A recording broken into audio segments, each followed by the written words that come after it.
চারিদিকে এত আর্তনাদ, এত কষ্ট, এত হাহাকার চিৎকার শুনে আসলে মন মানসিকতা ভালো নেই। সত্যি খুব খারাপ লাগতেছে। সারাদিন অনেক কান্না করেছি এগুলো দেখে।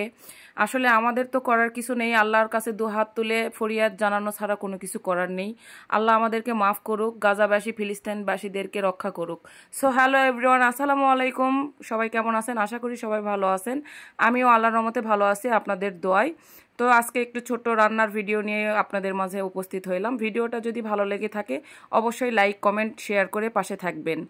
তো আজকে আমি রান্না করব দেশি মুরগি, আলু দিয়ে ঝোল করব, আর পাঙ্গাস মাছ ভুনা করব, কই মাছ ফ্রাই করব। তো এইদিকে আপনাদের সাথে কথা বলতে বলতে আমি মাছটা হালকা করে ম্যারিনেট করে রাখছিলাম লবণ হলুদ দিয়ে, সেটা হালকা করে ভেজে নিয়েছি।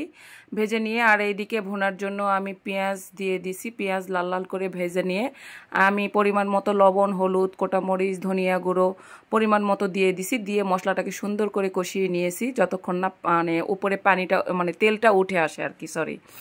তো তেলটা উঠে আসার পর আমি ঝোলের পানিটা দিয়ে দিছি। দিয়ে আমি পানিটা ঝোলটা কিছুক্ষণ বলক তুলে নিয়েছি। নিয়ে আমি মাছটা দিয়ে দিচ্ছি আর কি, কারণ আমার মাছটা অনেক তেলুক ছিল, আগে দিয়ে দিলে ভেঙে যাওয়ার সম্ভাবনা থাকবে। তাই আমি ঝোলটা আগে একটু বলক তুলে নিলাম, নিয়ে আমি সবগুলোকে দিয়ে দিব। আর এখানে ফ্লেভারের জন্য কয়েকটা কাঁচামরিচ দিয়ে দিলাম, 4-5টা। আর লবণটা আমার তরকারিতে একটু কম হয়েছে, তাই লবণটা আমি একটু অ্যাড করে দিব এর সঙ্গে। তো এখন আমি এইদিকে ঢাকনা দিয়ে রেখে দিলাম, দিয়ে কিছুক্ষণ রান্না করে নিব। আর এইদিকে মুরগির মাংসের জন্য যে আলু কেটে রাখছিলাম সেটাও আমি ভাজি করে নিব, হালকা করে ভেজে নিব আর কি, ঝোলে দেওয়ার জন্য। এই তো এইদিকে আমার ভুনাটা প্রায় রেডি হয়ে গেছে, আর আলুটাও আমার ভাজা কমপ্লিট। আর এইদিকে আমি মুরগির মাংসটা যেহেতু হাতে মেখে দিব, দেশি মুরগি হাতে মেখে দিলেই মজা। তো আমি বিশেষত দেশি মুরগি রান্না করলে হাতেই মেখে দেই। তো আজকে আমি পাতিলে নিয়ে এলাম, মাংসটা নিয়ে নিছি। নিয়ে কিছু পরিমাণ মতো পেঁয়াজ দিয়েছি, আদা বাটা দিয়েছি, রসুন বাটা দিয়েছি, জিরা বাটা দিয়েছি, পরিমাণ মতো লবণ, কোটামরিচ, হলুদ, একটু ধনিয়া গুঁড়ো। এখন আমি তেল দিয়ে দিব, দিয়ে হাতে মেখে নিব সুন্দর করে। মেখে নিয়ে হালকা একটু পানি দিব, যেহেতু আমি পানি দিয়ে যখন হবে তখন আমি এটাকে সুন্দর করে কষাবো আর কি, চুলায় দিয়ে। তো এখন আমি মাখা হয়ে গেছে, এখন আমি পানি দিয়ে দিব পরিমাণ মতো, হালকা পানি দিব।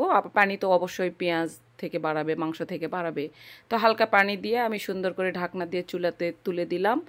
আর এই দিকে আমি কই মাছটা ফ্রাই করে নিয়েছিলাম, কারণ ভিডিওটা অনেক বড় হয়ে যাবে। আর আপনারা তো বড় ভিডিও দেখতে বিরক্ত বোধ করেন, তাই আমি মাছ ফ্রাইটা স্কিপ করে দিয়েছি। আমি শুধু এখানে পেঁয়াজ আর কাঁচামরিচ একটু ভেজে নিয়েছি। আমার এটা কোনো মাছ ভাজি বা কোনো কিছু ফ্রাইয়ের সঙ্গে খাইতে আমার অনেক মজা লাগে। তো এইদিকে আমার মাংসটা কষা হয়ে গেছে, আমি ভাজা আলুটা দিয়ে দিলাম, দিয়ে ঝোলের পানিটা দিয়ে দিব। আজকের ভিডিওটা এই পর্যন্তই। আল্লাহ হাফেজ সবাইকে।